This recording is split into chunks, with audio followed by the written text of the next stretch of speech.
Hello, everyone. We've made it to podcast episode 123, and I'm going to record it now. It's about mess-free EC from birth. Let's begin. Welcome to the Go Diaper Free podcast, where we're all about helping you potty your baby as early as birth. I'm your host, Andrea Olson, author and mom of 5 babies, all EC'd from birth, all out of diapers by walking. This is episode 123, mess-free potty learning from birth using part-time EC.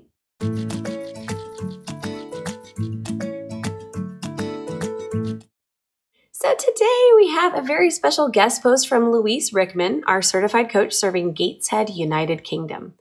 You can read the written version of today's show over at godiaperfree.com/123, where I will also link to all the things she's mentioned in today's episode. Her post is like an overview of EC as a viable potty learning option from birth onward. It's very helpful as a refresher, and a great introduction to those of you who are new to EC and to Go Diaper Free. If this is your first episode, welcome. This will be a great introduction.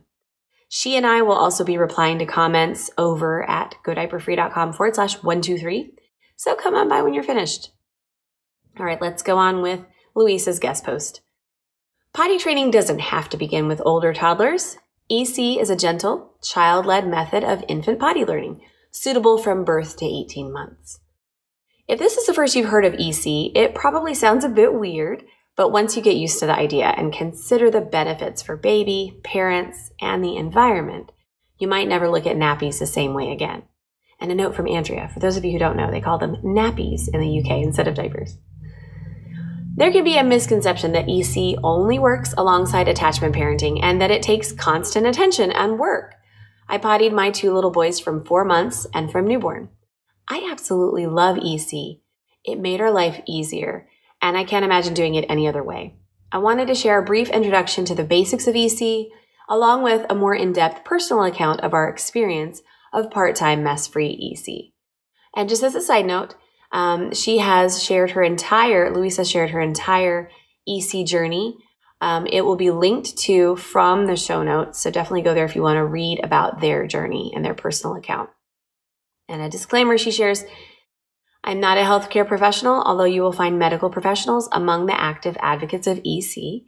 If you have any medical concerns about your child, you should always seek professional advice. So let's start with the philosophy. She's got this really cute picture of a baby being EC'd over a toilet. It says, eat, sleep, poop, repeat. And that is the truth, right? Who's with me? As new parents, these basic functions will quickly seem to become your whole world. While most parents become very attuned to cues for hunger or tiredness, the cues for toileting are mostly overlooked. It's something parents can be instinctively aware of. How many times have you heard parents point out a baby's poop face? But it's not acted on until after the deed. Instead, the focus is on dealing with the aftermath, sometimes with catastrophic results and a once adorable onesie going straight into the outside bin or trash can. Most parents probably aren't even aware that there is another option. Potty habits vary historically and across the world and have been massively influenced by the introduction of disposable nappies. In other societies around the world, parents will notice a toilet cue and act on it. When you think about it, this makes more sense. Instead of waiting, then cleaning up the aftermath, why not help babies eliminate more comfortably with less mess? If you've ever changed a newborn's nappy, particularly boys, you probably know the jeopardy of timing it right so you aren't in the line of fire. This is an instinct babies have from birth to avoid soiling themselves. It's not unique or remarkable. It's a fact of nature that many animals have. Now on to the basics. In a nutshell, EC is giving babies the opportunity to eliminate outside of their nappy, usually in a potty or toilet. To help figure out when your baby will most likely need to go, caregivers can use a combination of cues, common timings, and natural timings by observing baby's own rhythms. For example, on waking and after a milk feed are good times to offer the potty. If baby pees or poops in the potty, it's called a catch. A newborn baby can be cradled snugly over the toilet. A baby that's sitting confidently can sit on the potty or seat reducer.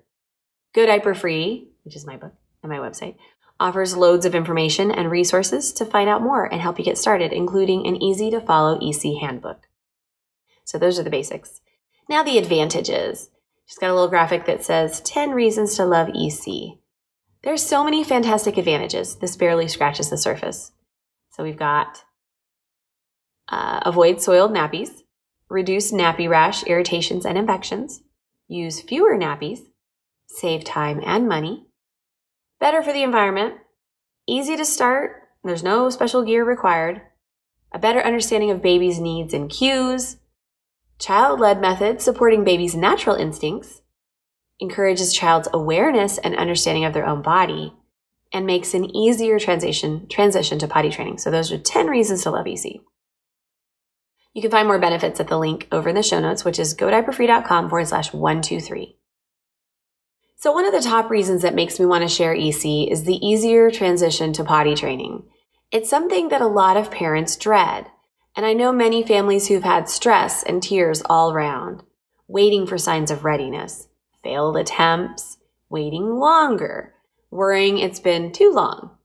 If a child has only ever experienced going in a nappy, no wonder it can be confusing and scary. Of course, some kids aren't phased at all, but for others, it can be genuinely distressing. Potty training is very different for children who have used a potty from infancy and who are used to peeing and pooping without a nappy.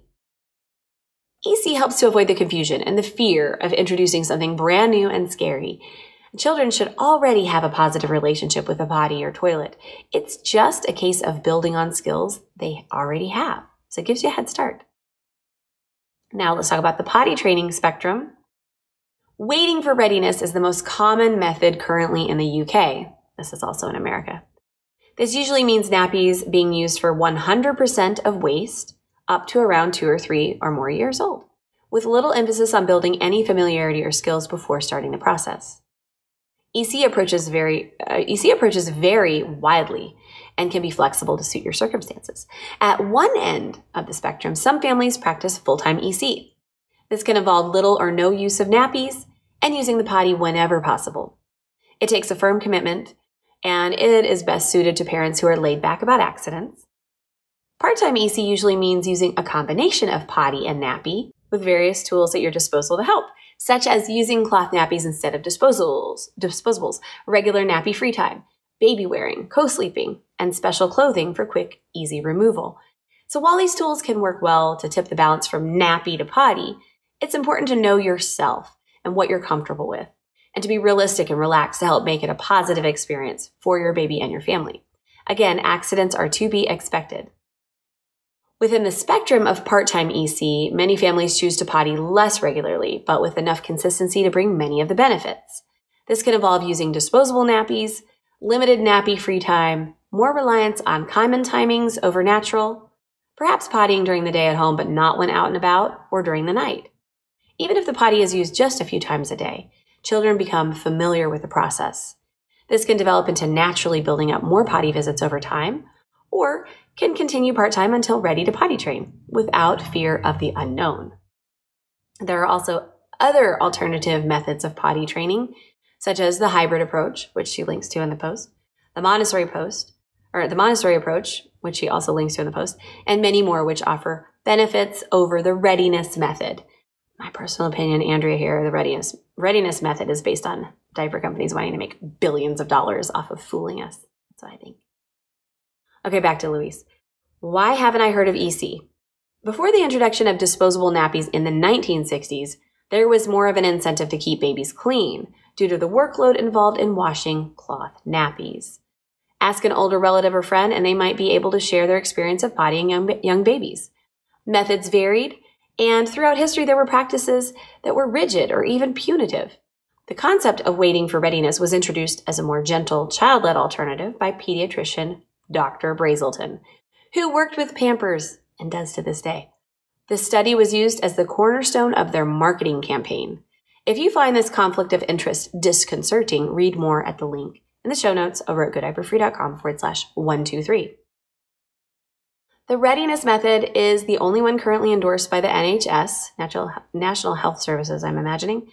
At the outset of my EC journey, I got in touch to find out their position on EC. The response was that they would take it under consideration if new guidance was published by the Institute of Health Visitors, or ERIC, E-R-I-C. While ERIC acknowledge EC as a recognized technique, they conclude that few people's lifestyles are conducive to EC in the UK. However, EC is increasing in popularity as more people become aware of the benefits. Celebrity parents Mayim Bialik, Alicia Silverstone, and Giselle Bundchen all practiced EC. There are many thousands of members of EC Facebook support groups, including from Yorkshire-based Little Bunny Bear, with about 25,000 followers at the time of this printing. Born Ready EC UK, 6,000, and Go Diaper Free, 3,000, because we were previously restricted to book owners, recently open to all. It's my hope that in the future, EC becomes recognized by healthcare organizations as an accessible approach so that new parents can be given more balanced information on their options. And lastly, expect blips. Like most things with kids, there will be obstacles, like when your sweet little angel suddenly hates the pram, which is a stroller, and or the car seat, or starts throwing their favorite food on the ground, etc., etc. Most people will experience resistance at some point with EC.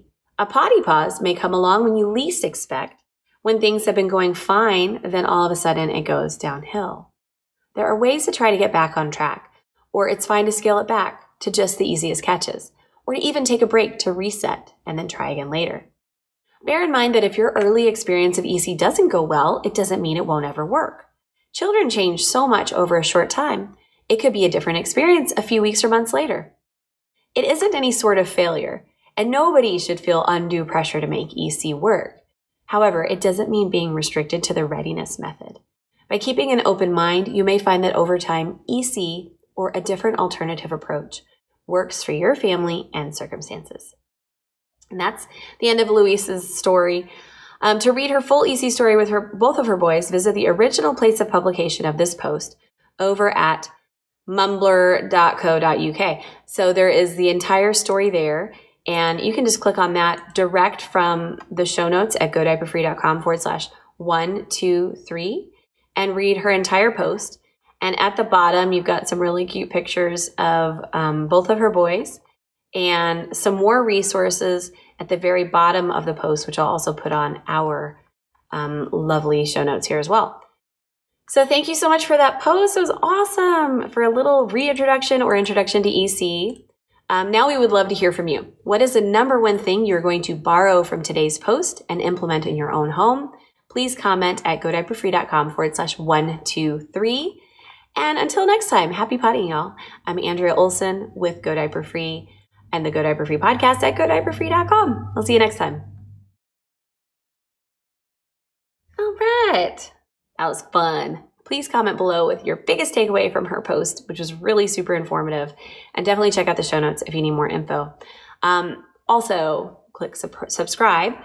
We've recently reached, or are close to reaching 10,000 subscribers. Yay! I think we've surpassed it by the time this is posted. And hit the bell, and I will let you know when the next very helpful post is up. Next video. Take care.